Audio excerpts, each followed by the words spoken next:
In reviewing the history, what are the things that you're going to see with atopic dermatitis?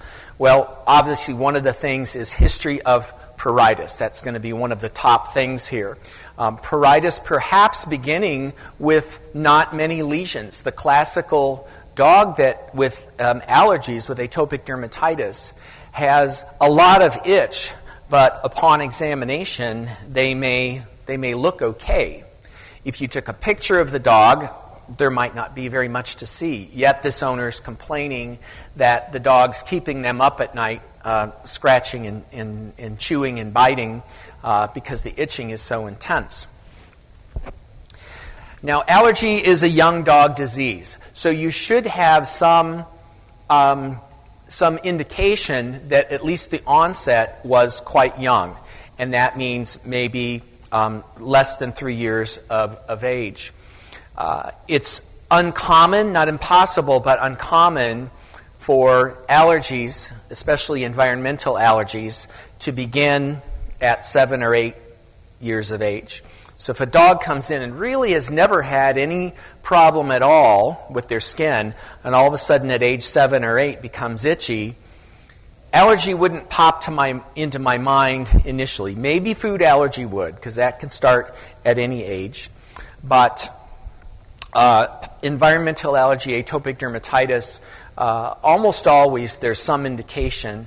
Now, it may start very mild, it may start seasonal, it may worsen over time, but there typically is something that starts when the dog is quite young. Typically, the areas that are most affected with itch are the feet and the face and the ventrum, as opposed to things like fleas where it's mostly the dorsal surfaces. One of the things that you want to notice just on the signalment is breed predisposition. Of course, terriers, retriever breeds are predisposed. Dalmatians also. It can be seen in any dog, but boy, when we see a golden retriever or a Westie or something like that, I think the chances go up that it's allergic disease. And we should also have the history, if this dog has been treated before, that there is a response to corticosteroids. Classically, atopic dermatitis responds really, really well to even something just like a little bit of prednisolone. It really substantially improves the dog. The reason for thinking about that, so let's say you're seeing a patient and they've been treated before at your clinic or another clinic. They've been treated with steroids and they don't get much better. It didn't help them very much. Then I would start to wonder about a couple of other possibilities. As an example, scabies can look very, very similar to allergy.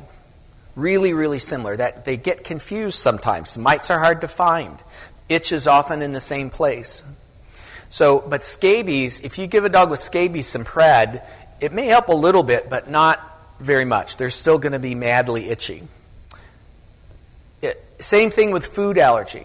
If you've got a food allergic dog, they can look just like a grass pollen allergic dog.